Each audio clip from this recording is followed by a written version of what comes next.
The following talk by John McManus was given to the afternoon session of the Robert Welch Club on Saturday, January 17, 1998. Well, ladies and gentlemen, at these programs, you've heard a lot from me, but it's usually my assignment and my joy to present a short talk on some subject that really isn't part of what you might consider the agenda, something that is of interest to all of us. And I did prepare something, and it's not as long as usual, so Vance, I think we can still meet our time constraints here. I wanted to talk for a little bit about something that is classified under the title The Hollywood 10. Now, I've done a lot of radio shows, television shows for the Birch Society. I don't know, hundreds. I don't know how many hundreds. But I think in the course of all of these years that I've been doing this, maybe as much as 24 times, the subject of Joe McCarthy has come up. And the host of the show or a caller would accuse me of McCarthyism. And I would say something like, well, what do you mean by McCarthyism? Of the 24 or more times, maybe half of those times, the answer has come back to Hollywood screenwriters, the Hollywood movie producers, and so forth. And I would at that point quickly point out that the problems that were experienced by the Hollywood movie producers, the Hollywood 10 and so forth, were the work of the House Committee on Un-American Activities in 1947, that Joe McCarthy was a senator, and that he had not even become anti-communist prominent until 1950. So I said, you're dead wrong about that. Now, would you try again, please? Tell me, who did Joe McCarthy malign? I have never gotten anybody to give me an answer, any name whatsoever. And the fact of the matter is they can't. But what about the Hollywood 10? The Hollywood branch of the Communist Party was formed in the mid-1930s. The top red who organized it was John Howard Lawson, a determined New York communist who was a writer for theater productions. He moved to Hollywood, was probably told to do so by his communist leaders, and began his recruiting. His group began and remained a disciplined agent of Moscow that would change its course on a moment's notice when ordered to do so by Moscow. They were originally anti-Nazi because Hitler government was perceived to be a threat to Soviet rule. And the group helped to produce films and spread propaganda calling on the Roosevelt administration to aid the victims of Nazi oppression and aggression. And then in 1939, Hitler and Stalin signed their mutual non-aggression pact, and the group switched from anti-Nazi to pro-Nazi overnight. At this point, these Reds were even calling on the Roosevelt administration to stay out of the early stages of World War II, much the same as the America First movement. They were perfectly willing to let Stalin and his new ally Hitler chop up Europe. Some of the early members of the Hollywood Communist Group left the party in the wake of this obvious hypocrisy. But the hardcore members stayed on. When Hitler attacked Stalin, they reverted to their previous anti-Nazi past. They also began to write screenplays for some of the famous World War II movies. 30 Seconds Over Tokyo, Action in the North Atlantic, Sahara, Pride of the Marines, Destination Tokyo. Maybe some of you remember those. Right? These were movies that cheered the U.S. effort, but the motive behind the men who put them together wasn't so much patriotism in the face of being attacked at Pearl Harbor and having Germany declare war on us. It was defense of Stalin's grip on Russia. At the same time, these men gained a virtual stranglehold on Hollywood such that the production of anti-communist movies was slowed and even stopped. Some of these men, Dalton Trumbo for one, would later boast that they had successfully prevented the making of a movie based on Arthur Koestler's famous anti-communist book entitled The Yogi and the Commissar. After the war, Stalin shifted the work of the U.S. Communist Party back to its anti-Western class hatred. The Hollywood communists dutifully followed by attacking U.S. policies and defending or denying Soviet atrocities. They even refused to allow presentation of evidence that the Jews in Russia were being savaged by the Stalin regime. Dalton Trumbo claimed that 3.5 million Jews in Russia were living peacefully, quote, under the protection of laws which ban discrimination of any kind, end quote. So the House Committee on Un-American Activities started an investigation in Hollywood in 1947. Their focus, as they started, was on a Soviet KGB agent named Gerhard Eisler, whose brother was involved in movie making only in the field of music. And while they were there in Hollywood, the investigators were approached by many of the anti-communist film writers, producers, movie stars, who were victims of the stranglehold the Reds had secured. It was the anti-communists who were the victims of blacklisting, not the other way around.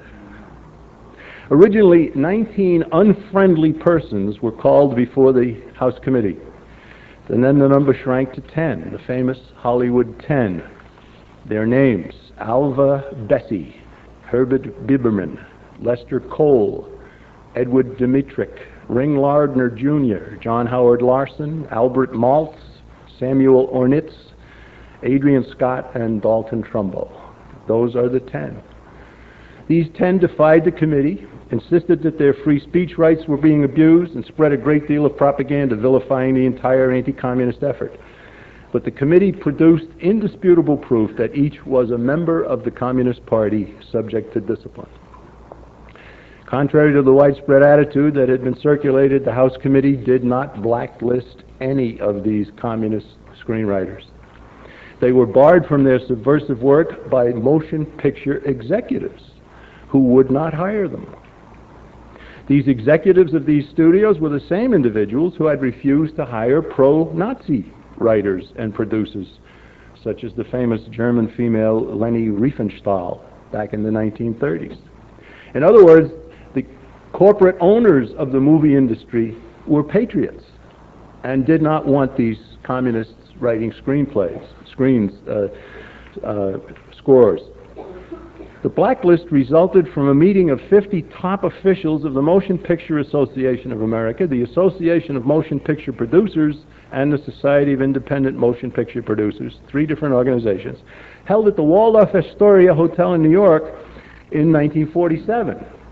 Speaking for the industry, a man named Eric Johnson announced on November 26, 1947, this is what he said: "We will not knowingly employ a communist or a member of any party or group which advocates the overthrow of the government of the United States by force or by any illegal or unconstitutional methods." Right? That's wonderful. So the blacklisting of these communists was not done by the House Committee, was not done by Joe McCarthy. It was done by their own executives in their own industry. The famous 10 were all fired from their jobs, and some of them went to jail. And there were others who didn't appear before the House Committee who lost their jobs because they were communists. But all of these individuals managed to survive and even prosper by writing under an assumed name or going abroad to work. They soon returned to Hollywood and have practically been deified by the current Hollywood crowd. The full truth about these individuals is that they rejected Americanism, favored totalitarianism, even glorified Joseph Stalin, one of the world's most despicable mass murderers. They also succeeded in barring patriotic writers and producers from the movie industry, mostly by spreading vicious lies about them. Of the 10, only Edward Dmytryk ever expressed any misgivings about what he had been involved in. He wrote a book entitled Odd Man Out. Only a few years ago, Dalton Trumbo snickered while admitting that, yeah, we were communists all right, so what? He would have you think that this never meant anything more than being a civil libertarian. Of his dedication to communism for several decades, he stressed, "I never regretted it." The blacklist against these men was broken in 1960, and the famous 10 were welcomed back into the industry under their own names. Years later, in 1989, the name of actor Robert Taylor, one of the movie stars who had testified against communism in 1947, his name was removed from a building in a movie lot in Culver City, California. The free speech crowd were deadly silent on that occasion. Over the years, there have been several films produced to show the Hollywood 10 as heroes. One is a 1987 documentary entitled Legacy of the Hollywood Blacklist. Another is the 1991 film Guilty by Suspicion, starring Robert De Niro. Full of lies, full of misinformation. At the end of 1997, just a few months ago, the Motion Picture Academy staged a gala event celebrating the 50th anniversary of what they termed was the oppression of gifted screenwriters. Ring Lardner and Dalton Trumbo, 2 of the original 10, made triumphant appearances during the show. The entire Hollywood 10 were described as persecuted heroes, and the House Committee investigators were characterized as anti-Semites. The program featured entertainer Billy Crystal, who obviously agreed with giving honors to the unrepentant Reds. Back in May of last year, a group calling itself the Committee for the First Amendment Blacklist Project put out an appeal for funds to finance the 50th anniversary extravaganza they were planning. In it, they announced plans to produce, quote, a work of art to memorialize the victims of the blacklist, close quote. The appeal letter described the planned memorial and stated, it is both specific to the devastation caused by McCarthyism and a reminder that witch hunts return in different guises when we are not vigilant. You see, even they referred to McCarthy. Right? And some of these people probably believe that. But of course, McCarthy had nothing to do with it. The fund appeal then proudly noted, all donations are fully tax deductible. Right? Small donations will be tripled by funds from a matching foundation grant. I don't know what foundation it was, but I can imagine. A few months back, I received a package from a good friend, Dr. Ted Baer, who publishes the Movie Guide and leads the Christian Film and Television Commission. Ted Baer is doing his utmost to force a patriotic and Christian outlook on Hollywood. He's got an uphill climb there. He wrote to tell me about a book that has been written detailing the history of the subversion carried on by the film industry.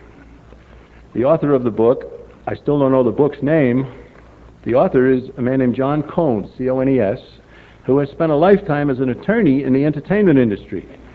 And included with Ted Baer's letter to me was a full 90-page chapter 4 in galley format, detailing the real victims of Hollywood blacklisting.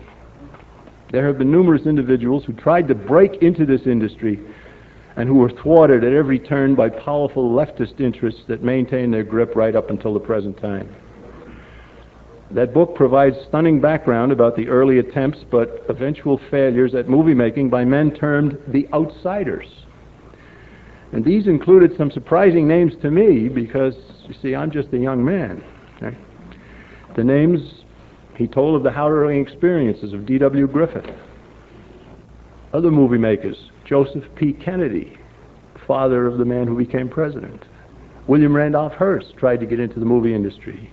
Orson Welles, Howard Hughes, Kirk Kerkorian, and a British genius in the filmmaking industry called David Putnam. All of these men have failed because the leftist influences in Hollywood have maintained their grip. But each of them made some movies and attempted to make more and were hounded out of the industry, usually taking a terrible financial beating in the process. It is fascinating reading that one chapter, heavily documented. It will prove to be of help in demonstrating the ironclad grip on Hollywood possessed by people who do not exude patriotism and decency. I hope it's soon published. If it is, we'll all hear about it. Generally speaking, Hollywood is in the enemy's camp. While an occasional movie like Braveheart or something like it can be produced, much of what shows up on the big screen is politically subversive, morally repugnant, and culturally demeaning. Perhaps some of you saw a listing of Hollywood personalities who were early contributors to the Clinton or Dole campaigns in 1996. I have a list here, and it was early in the year. There were 50 names of people who had contributed to the Clinton campaign. There were 3 who contributed to Dole. And the only thing positive to say about the 3 is that they didn't donate to Clinton.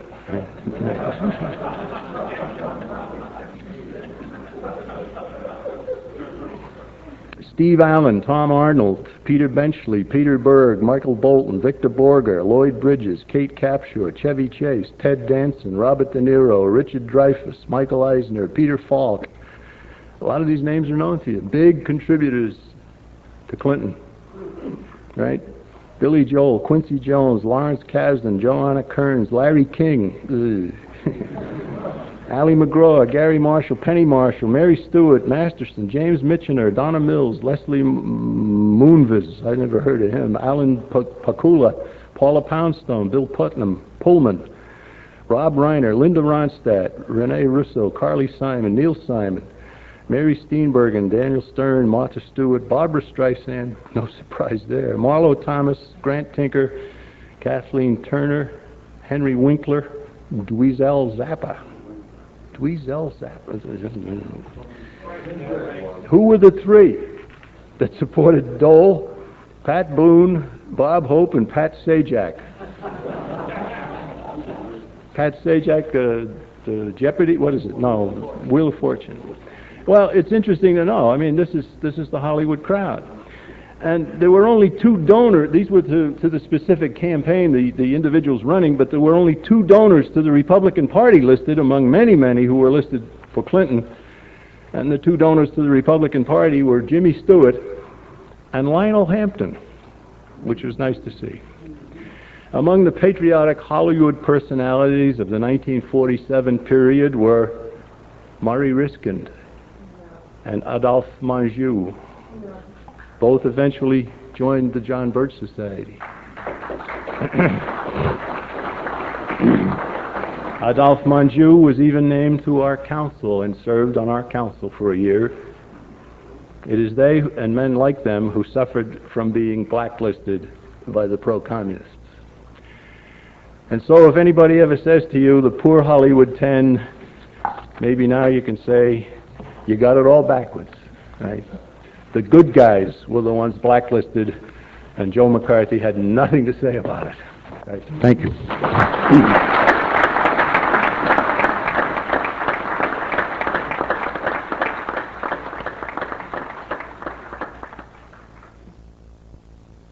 My name is Mike.